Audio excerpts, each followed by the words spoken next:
Last here in January talking about voting age. She did very well then, and I've no doubt she's going to do very well now. Theresa. Thank you very much indeed. It's a great privilege to be back again before you. And as with before, I'm going to stick with some flashing pictures, if that's all right. It's very early in the morning. What I want to take you through are just some of the international experiences of immigrant voting and some of the issues that can come up when we talk about people with voting rights abroad. So starting off, I just want to alert you to the fact that voting rights can be covered by all of these different terms: out-of-country voting, absentee voting, voting rights for immigrants, and very often these terms are actually used interchangeably. Okay, is it all right? In the literature, but they all effectively mean the same thing, which is giving rights to participate in elections to citizens resident abroad for a short or a longer period of time. In terms of external voting rights around the world, well, it's a very mixed and variable picture.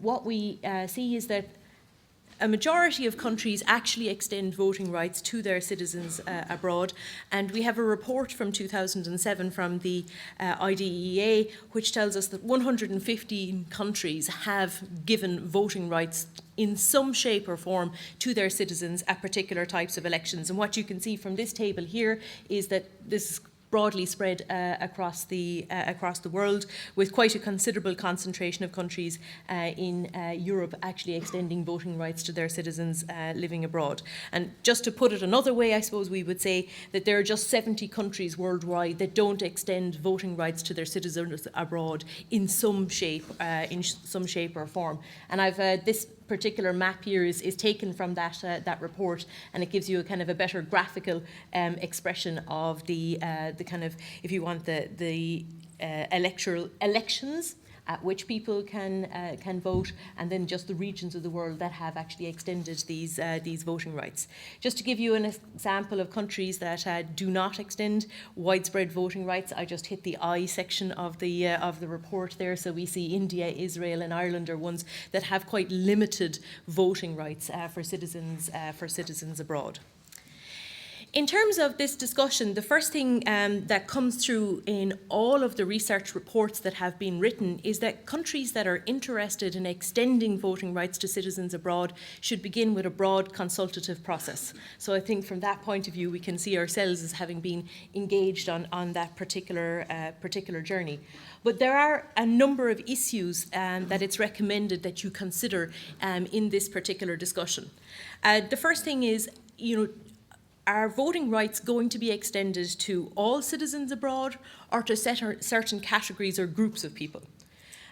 Will citizens be able to vote in all elections or just some elections?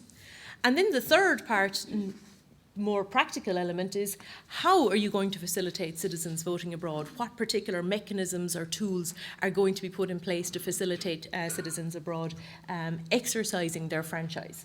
So if we start with the first of these, in terms of who is entitled to vote or to which citizens, there are a whole range of different options here.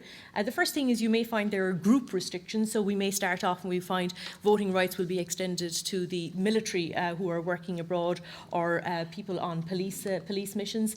In other countries, the diplomatic service of that particular country, or civil servants who are working abroad at international organisations on specific tours of duty may be included in the franchise.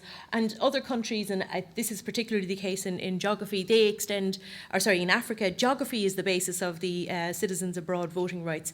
And countries that are bordering the home state, citizens living in those countries for practical reasons do get to have voting rights, but not other citizens.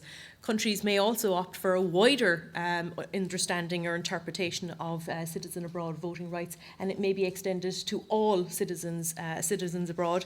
But we'll go into the next round of restrictions, which is that there may be some time limits imposed on the citizens who are living abroad. So a country may decide to extend voting rights to citizens, but those voting rights may expire. They may actually run out after a particular period of time.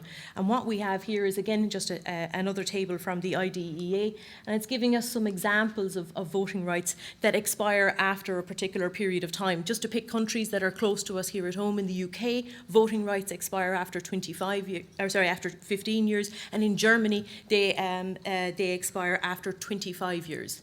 It's also important to remember that voting rights can actually be maximum or minimum. So some countries may require you to be outside of the country for a certain period of time before you acquire your voting rights. And in other cases, you may actually lose your voting rights if you have spent more than a set period of time outside of the country. So the time restrictions or the time limits may actually work in both directions. And this is something to keep in mind. In terms of the next question, can citizens vote in some or all elections? And again, the picture here is actually quite mixed.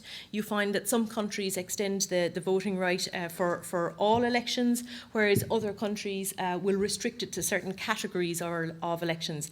The international experience is that where voting rights are extended, they tend to be extended most frequently for parliamentary or presidential elections.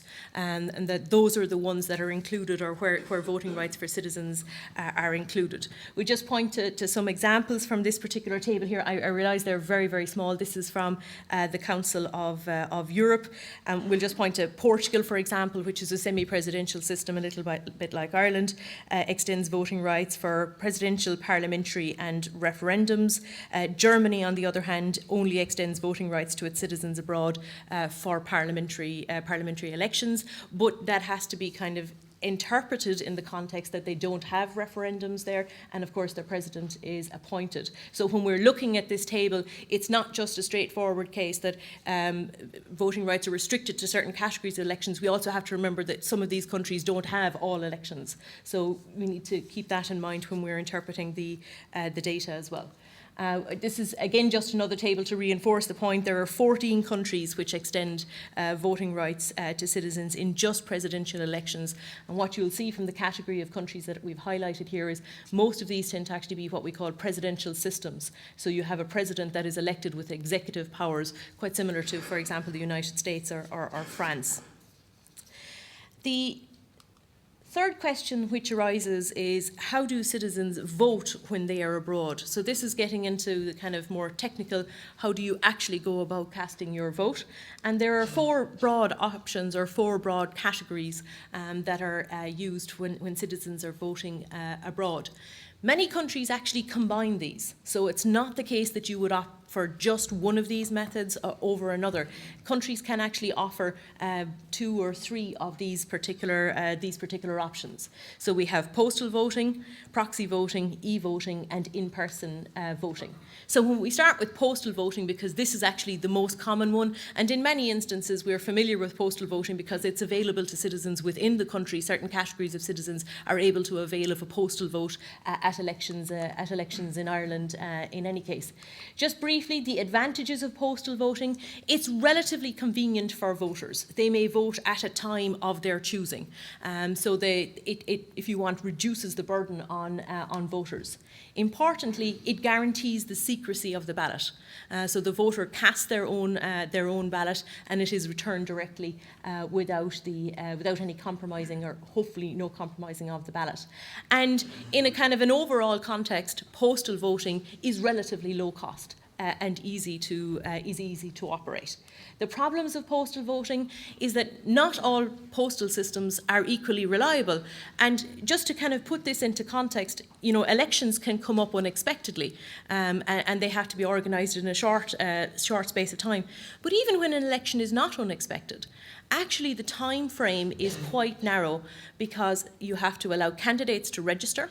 Ballot papers there's a close for nomination from all candidates, which will occur at a particular point in time, and the election is usually 3-4 weeks out from that particular date. So even when you're planning for an election, actually the time frame itself can be quite narrow for getting ballots printed, distributed across the world, and also then returned in time to be counted in their constituencies at home. So the actual timing of elections is quite important, or is a limit limitation, if you want, in relation to the postal system. So that is, if you want, the kind of significant limitation of the postal voting. If we move on to proxy voting, what proxy voting really refers to is the idea that you nominate somebody to cast your ballot on your behalf. So your name is included in the register in your home country, and as part of your external vote, you nominate somebody else to go to your polling station and cast your ballot on your behalf. So you can choose the person who goes and casts the ballot on your behalf. The difficulty, or sorry, we'll start with the advantage of this particular option is that it's cheap. And it's logistically relatively easy to organise because the other person is nominated in advance, they're in the country, they're in the constituency, they can go to the polling station with relative ease. The major drawback of proxy voting, though, is that the secrecy of the ballot is effectively compromised because you are nominating somebody else to cast on your behalf. So your ballot is no longer secret. Proxy voting is offered in a number of countries, usually in a combination, possibly with postal voting being offered as well. It's available in the UK and also in Belgium.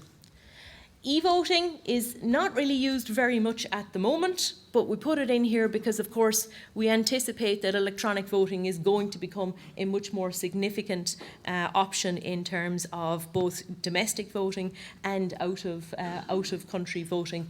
There have been a number of trials in places like France and the UK, but actually Estonia is the country which is probably at the most advanced level of development in terms of trialling e-voting systems.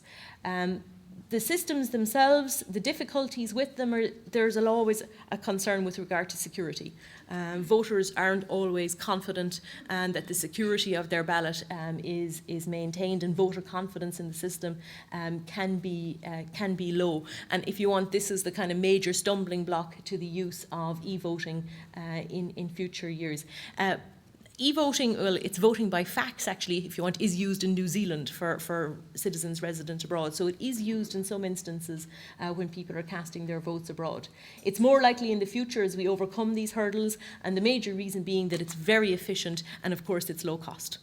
So it offers the opportunity to maintain the secrecy of the ballot, and it overcomes some of the limitations that we would associate with postal voting. And then finally, in-person voting, and I think you're going to hear a little bit about this evening. This is voting where voters actually attend embassies, diplomatic missions, consular offices around the world. So you vote in person at an international polling station. So there's a range of countries that offer this, including the United States, and you'll hear, if you want to, a lot more about that this evening. The great advantage of voting at embassies or consular offices, again, is that the secrecy of the ballot is ensured. From the point of view of administering elections, it's very important because it means that the country of origin has a lot of control over the circumstances in which the ballot is actually cast, so they can give additional reassurances to voter with regard to the voting environment. The difficulty with voting abroad or voting in embassies is, the first thing is that not all countries have an extensive diplomatic network all over the world, and that poses a significant problem for citizens, because it may then either disenfranchise them because there is no embassy close by, or for citizens living abroad, it may place an excessive burden on them to travel long distances to attend their embassy. So for countries with an extensive diplomatic mission or an extensive network of diplomatic missions across the world, it works very well, but it has limitations, if you want, in other circumstances. And what has occurred in a lot of cases where in-person voting is offered is it's usually combined also with a postal vote for citizens as well. So if you cannot, you can opt for one or the other.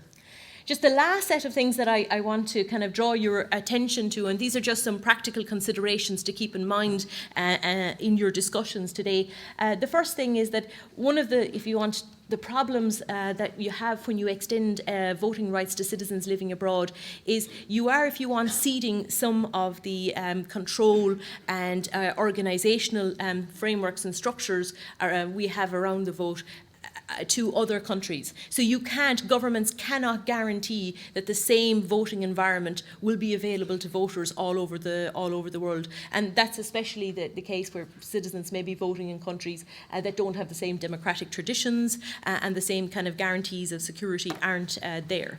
An issue that comes up from time to time, and it's related to this idea, is that there are concerns about fraud when it comes to out-of-country or absentee voting. And again, a lot of the reasons behind this is because the voting takes place away from the electoral management agency. It's also usually difficult to observe voting, out-of-country voting. It's not possible for international observers or even domestic observers to observe the voting. And again, those layers of reassurances that are there for in-country voting aren't always present for out-of-country voting. It's also true that out-of-country voting incurs an additional cost, and the most recent report we have shows that in-country voting has a cost per vote or per voter of about $1 to $2.